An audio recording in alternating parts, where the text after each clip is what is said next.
जब भंवर गुफा पार करके जब सतलोक में प्रवेश किया, अब आज तक किसी ने पूछ लो, किसी मजहब धर्म के व्यक्ति ने, परमात्मा कैसा है? परमात्मा तो निराकार है, वो देखा थोड़ा ही जाता है। परमात्मा का केवल प्रकाश देखा जाता है। देख कैसी अकल खराब हो रही थी हमारी। अब कोई कहे सूर्य निराकार है, सूर्य का केवल प्रकाश देखा जाता है, तो कैसी अकल है उस व्यक्ति में? तो हम ऐसे थे, हमारे ऋषि महर्षि सारे बालक बुद्धि वाले। जब सूर्य बिना प्रकाश किसका देखा? जब भगवान का प्रकाश देखा, डिवाइन लाइट देखी, तो कमाल की बात। वह लाइट है किसकी? वस्तु तो वो है देखने जोगी। इस लाइट ने के चाटेंगे हम, बता। तो वहां जाकर गरीबदास जी ने देखा, ओए होए, ऐसा लोक है, हीरे पन्ने, इनके हीरों के पहाड़ हैं, लालों के पहाड़ हैं। जैसे यहाँ पत्थर के पहाड़ हैं, वहाँ हीरे मोतियों के पहाड़ हैं। और सदा बाहर वहाँ के फल फ्रूट, यानी ये फलों के ड्राई फ्रूट जैसे काजू किस्मों सेब ये और फल वगैरह, और सब आहार वहाँ पर सदा बाहर है, कभी अंत नहीं होता। और वहाँ जाने के बाद ऑटोमेटिकली गरीबदास जी की बॉडी का शरीर 16 सूर्य के प्रकाश जितना तेजों में हो गया। अब वो कभी अपनी तरफ देख रहा कि ये क्या हो गया बाबा जी। परमात्मा बोले, भाई यहाँ आने के बाद हम नए कपड़े पर आया करें अपने भक्ता ताई। यो नया कपड़ा है तेरा, वो नकली तेरा नीचे पड़ा है, वो तो 5 तत्व का वैसे गल जाना, रोग से सड़ जाना, दुर्घटना में मर जाता, वो तो कच्चा है बेटा। असली कपड़े यहाँ हम पर आएंगे आकर आपको, ये ऐसा शरीर होगा आपका। अब आगे देखा, जब वहां पहुंच गए 1 सेकंड के अंदर, जहां पर परमात्मा एक गुम्बद के अंदर, बहुत बड़ा गुम्बद जैसे मंदिर नुमा, मंदिर की चोटी थोड़ी ऊंची बनाई जाती है, नहीं ऐसे गोल होता है और बड़े सुंदर, और बीच में परमात्मा एक तख्त पर यानी सिंहासन पर विराजमान है। सिर पे मुकुट है, ऊपर छत्र है, और परमात्मा के एक रोम यानी बाल में करोड़ सूर्य मिला दे, शरीर के बाल में करोड़ सूर्य मिला दे, रोमकूप पर जो रोम उगे होते हैं, और करोड़ चंद्रमा, करोड़ सूर्य की रोशनी एक बाल के तुल भी नहीं है। इतना नूर उस मालिक के पूरी बॉडी का। वहां पर एक चंवर रखा था, नीचे से परमात्मा जो जिंदा महात्मा के रूप में गए थे, वो चंवर उठाया और उस तख्त पर यानी सिंहासन पर बैठे भगवान के ऊपर सत्कार के साथ चंवर करने लगे। अब गरीबदास जी कभी उस सिंहासन पर बैठे भगवान को देख रहे हैं, कभी जिंदा महात्मा के रूप में खड़े उस पर संत को देख रहे हैं जो नीचे से गया था। अब वो सोच रहे हैं कि ये क्या चक्कर है, ये भगवान ये है, ये बैठा।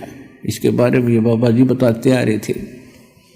इतने में क्या हुआ, वो तेजों में शरीर वाला भगवान खड़ा हुआ, और बाबा जी यानी जिंदा महात्मा के रूप में जो नीचे से गए थे परमात्मा, उस अनंत कोट ब्रह्मांड के सिंहासन पर विराजमान हो गए।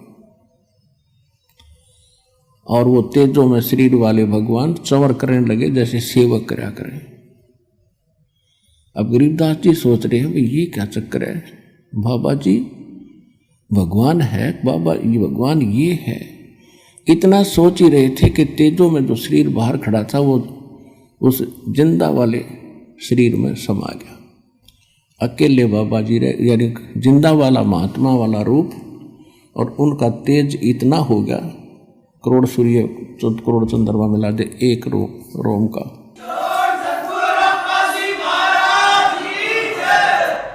अब गरीबदास जी सोच रहे थे, रे यूं क्या चक्कर भाई। तो परमात्मा ने बताया कि गरीबदास,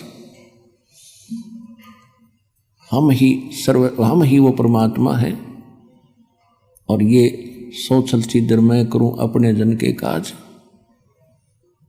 बेटा ये है मेरा लोक, और ये सारा व्यवस्था आप देख रहे हो, क्योंकि वहाँ दिव्य दृष्टि प्राप्त हो जाती है। वहाँ से आप यहाँ की सुई भी देख सकते हो, कुत्ते गधे का सुअर भी को भी देख सकते, शरीर को भी देख सकते हो। इन शेड और इन छत लेंटरों के 10 मंजिल के लेंटरों के अंदर से भी आप प्रत्येक प्राणी को, चींटी को और मनुष्य को भी देख सकते हो।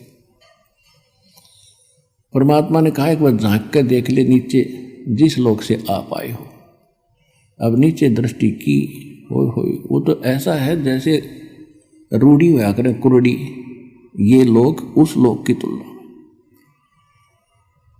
अब एकदम शरीर कांप गया गरीबदास जी का उस लोक की तुलना में इस लोक को देखकर।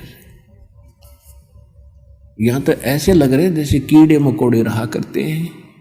एक चींटी को देख लो, सारा दिन एक टूक के लिए ऐसे ऐसे सारा दिन रात मंडी रहे, सब्र नहीं। ऐसे मनुष्य को देख ले, सुबह से लेकर शाम तक रात में भी वही सोचता रहे, तब सुबह उठते फिर भाग ले, और होना जाना वही है जो इस लिख रखा है मस्तिष्क में। और मस्तिष्क से अधिक भी प्राप्त करना चाहोगे तो भक्ति से होया करे, और भक्ति व शास्त्र अनुकूल हो, परम पिता की हो, पूर्ण ब्रह्म की हो, संसार रूपी वृक्ष के मूल की पूजा हो, तो फिर आपको एक्स्ट्रा फल भी मिले।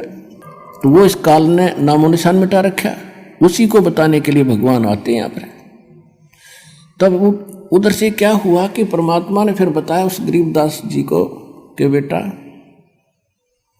मैं प्रत्येक युग में जाता हूं। सतयुग में सत सुकृत कह टेरा, त्रेता नाम मुनींद्र मेरा, द्वापर में करुणा में कहाया, यो कलयुग नाम कबीर धराया। मैं प्रत्येक युग में जाता हूं, एक लीला करता हूं। प्रत्येक युग में जब भक्ति प्रवेश करने जाता हूं, एक शिशु रूप धारण करके मैं किसी सरोवर में कमल के फूल पर विराजमान होता हूं, और वहां से कोई निसंतान दंपत्ति मुझे उठा ले जाती है।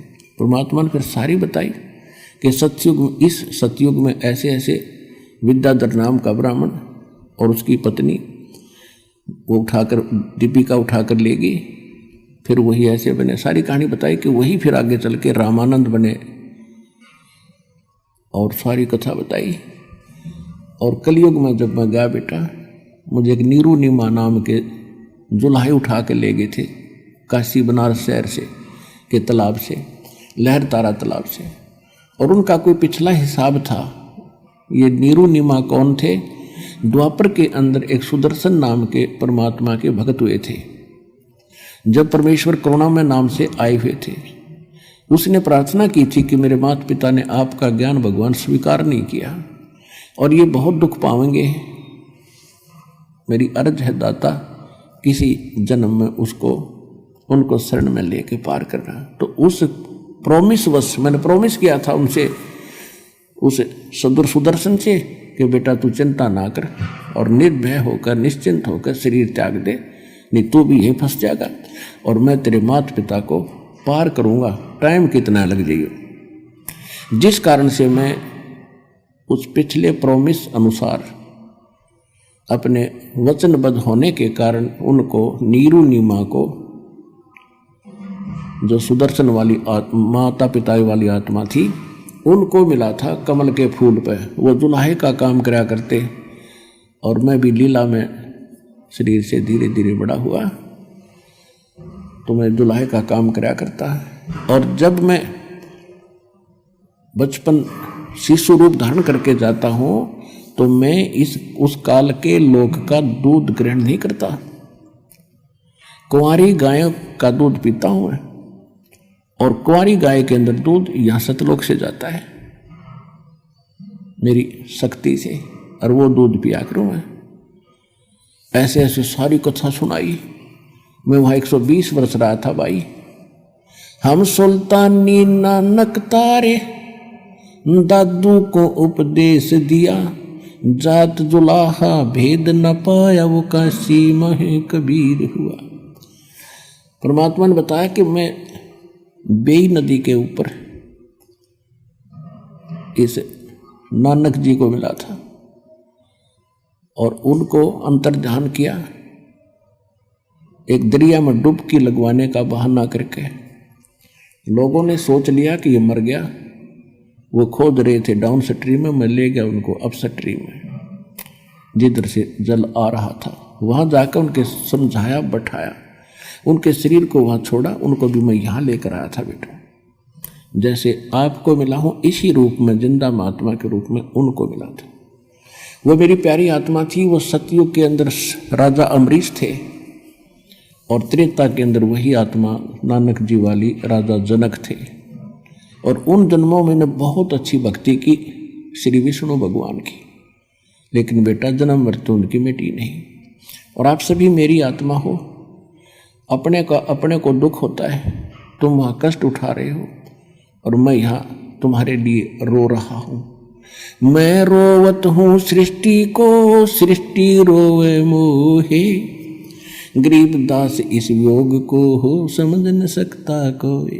कि हे गरीबदास, वो नीचे के जितने भी ब्रह्मांडों में प्राणी हैं, वो उस समर्थ सुखदायी भगवान, कष्ट निवारक, संकट मोचन भगवान को खोज रहे हैं, उसके लिए रो रहे हैं, हमें सुख दो, हमारा दुख निवारण करो। और जिनको ये सुखदायी और संकट मोचन मान बैठे हैं, वो संकट मोचन नहीं है। और मैं जाकर कहता हूँ कि मैं हूँ वो संकट मोचन, मैं तुम्हें दुख, सारे दुख दूर करूँगा, तुम्हें सुख दूंगा और वो कंप्लीट सोल्यूशन दूंगा, कंप्लीट मोक्ष दूंगा, पूर्ण मोक्ष दूंगा। मेरी कोई सुनता ही नहीं। मैं रोवत हूँ सृष्टि को, सृष्टि रोवे मोहे, गरीबदास इस योग को समझ नहीं सकता कोई। तो वो भी जन्म मृत्यु में थे नानक जी, और उनको मैं यहाँ लाया था। और फिर यहाँ देखकर उसने कहा था वाह।